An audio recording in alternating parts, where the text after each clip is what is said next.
Pessoal, seja muito bem-vindo a mais um vídeo expondo as escrituras e também falando sobre alguns temas polêmicos. E hoje a gente vai falar sobre um tema polêmico, que é sobre o aborto.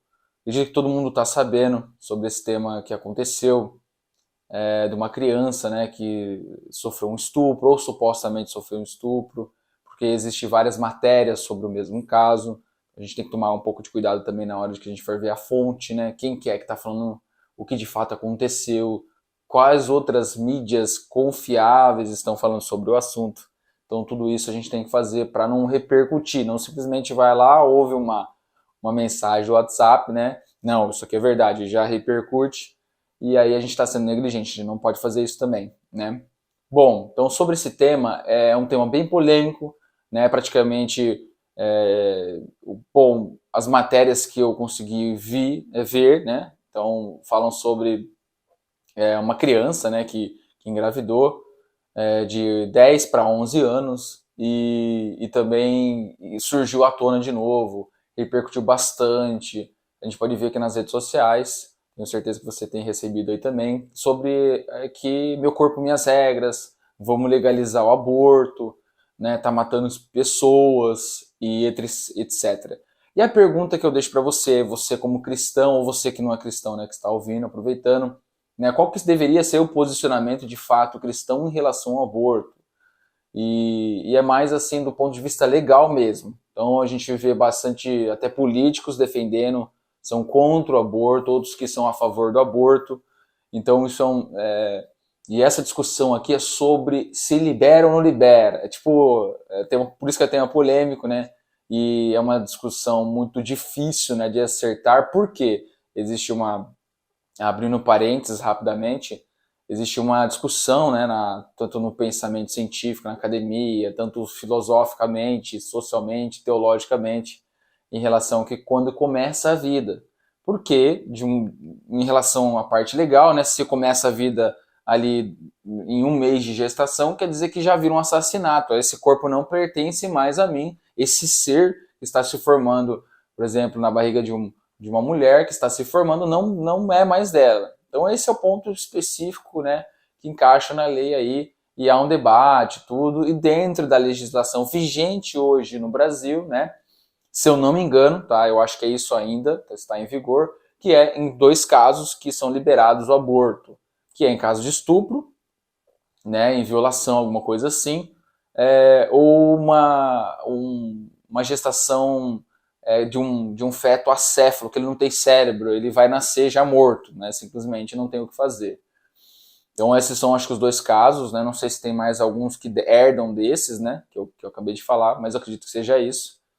E então a gente vai voltar para a primeira pergunta: como que um cristão, aproveitando essa polêmica do aborto, né? Que é uma polêmica, a gente, né, tem dificuldade de conversar sobre isso. Geralmente a gente gosta de lacrar, né? A gente quer chamar atenção, meu corpo, minhas regras. E do lado oposto também, o cristão não vai ter que ter o filho até o fim, se vai ser obrigado. Depois, se quiser doar, o problema é seu. Ou ainda, né? Você vai ter que criar a criança, né? Mesmo que você sofreu um estupro, você vai ter que criar essa criança fruto de um estupro, né? Isso independente da idade. Então, vocês viram, já deu para perceber que não é um tema, né, muito simples. Bom, do ponto de vista cristão, a gente fazendo uma análise profunda das escrituras e tentar entender melhor e se aproximar da vontade de Deus, é a seguinte: assim como Deus não obriga ninguém a servi-lo, tampouco ele nos obriga, a gente deveria, aliás, obrigar as outras pessoas que não são crentes ou não professam a nossa fé de fazer aquilo que a gente acha correto moralmente. Então isso é o mais importante dessa discussão. Então a discussão não é tanto se o aborto, né, faz sentido do ponto de vista, eu como cristão, eu sofri um abuso, eu devo abortar ou não? Isso nem é a discussão, porque realmente fica muito difícil de ser contra, a favor, né, do aborto, porque a gente tem essa ideia que a gente está perdido, se há vida ou não, etc. Mas uma coisa que é certeza, um cristão nunca vai, né, sim, pode errar, né, todo cristão é pecador também, né, então cai em tentação, É importante, que pode errar nisso também, né? Nós não somos falíveis, nenhum cristão é falível de fazer o mal, né? Infelizmente, só que isso não é o comportamento do cristão. Então você não vai ver um cristão verdadeiro permanecendo no pecado. Isso também tem que deixar claro.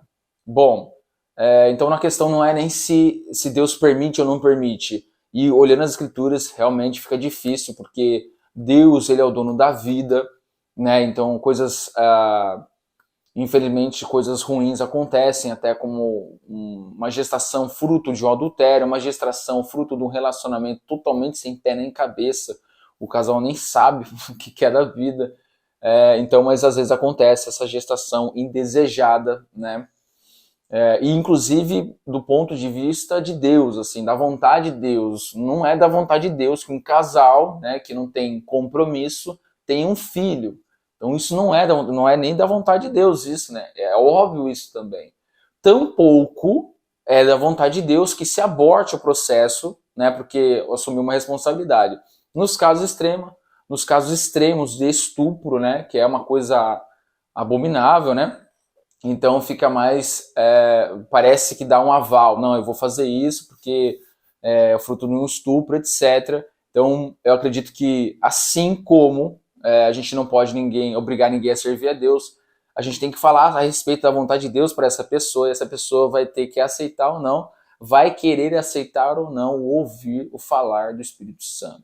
Voltando para a parte legal, como o cristão deve responder às questões legais. Se eu, por exemplo, eu posso votar num político que é pró-aborto, né? É esse tipo de pergunta que a gente também vai responder aqui. Então, como Deus não obriga ninguém a servi-lo, tampouco nós devemos, olha só, devemos obrigar pela lei, da força da lei. Não, você vai fazer o que eu quero, o que eu acho moralmente correto, que minha fé professa. E eu pergunto para vocês, vamos supor se fosse o contrário, vamos supor que existe alguma religião que é totalmente fora dos padrões da fé cristã, e aí essa crença começa a obrigar, por exemplo, a vontade dela em detrimento da nossa, né? E aí como que fica? E aí a gente vai começar a reclamar daí? Então fica complicado, vocês entendem? Então o objetivo, o ideal é nós sempre apontarmos, e você pode ver isso vários teólogos sérios, né? Pastores sérios, presbíteros sérios, sempre vão apontar para esse caminho, que é em relação à liberdade de expressão, à liberdade de culto, a liberdade de eu poder hoje ir na praça e falar de Jesus Cristo, mesmo que eu vire uma chacota. A liberdade, por exemplo, em ambientes que são propícios, falar da minha fé sem que isso interfira na minha profissão. No sentido assim, eu como professor, eu sou professor, eu não posso imprimir nos meus alunos e forçar a minha crença para eles. Mas é óbvio, né, que se eles me questionarem, se eles me perguntarem, eu vou falar para eles, né, quem eu sirvo. E por que eu sirvo, se for pergunta, eu posso falar individualmente, etc. Agora, eu não posso imprimir os meus valores através do meu exercício profissional. Vocês entendem isso? É claro que por trás está rodando ali, vai estar rodando o Espírito Santo e eu vou agir de acordo com o Espírito Santo em determinadas ocasiões. Só que deve ser um convite e não uma doutrinação, como a gente pensa aqui. Em relação ao contrário também, que é por exemplo, de vertentes mais à esquerda, né, que quer fazer estudo da ideologia de gênero e colocar isso nas escolas, etc. E isso assusta as famílias cristãs, conservadoras e tudo mais. Bom, então nós já vimos na história da igreja cristã o problema de a gente associar a nossa fé ao poder público, o poder pela força da lei, que foi, por exemplo, a Igreja Católica. A Igreja Católica Apostólica Romana, a gente sabe ali no nosso histórico, né, do mundo, da história do mundo, a gente sabe que ela se associou ali ao poder da lei, né, ao poder do governo, começou a passar a governar, a ter realmente uma força de lei, e a gente viu que desastre que foi isso, em relação, por exemplo, às cruzadas. E nós também temos que assumir essa responsabilidade. E a gente não fala assim, nossa, foi só a Igreja Católica. Nós hoje, igrejas protestantes, infelizmente, às vezes, infelizmente, a gente pode ver aí na bancada evangélica, a gente, né, operando ou tentando forçar pela força de lei as nossas crenças. Respondendo do ponto de vista do aborto agora. Existe agora uma linha tênue entre a verdade que eu vou falar, que é expor a vontade de Deus, das Escrituras, e o que eu acredito que seja o mais próximo da vontade de Deus. E é basicamente isso, né? A gente tem que a Bíblia fala, vou fazer um parênteses antes, né, para complementar, a Bíblia fala que a gente tem que se sujeitar às autoridades. Só existe uma exceção para que isso não aconteça, desde que essa autoridade esteja pedindo para que eu faça ou haja contra a vontade de Deus. Essa é a única exceção. E seja a autoridade que for, pode ser até presbítero, pode ser até um líder de uma igreja, que seja, papa, pode ser qualquer coisa, desde que a pessoa faça isso.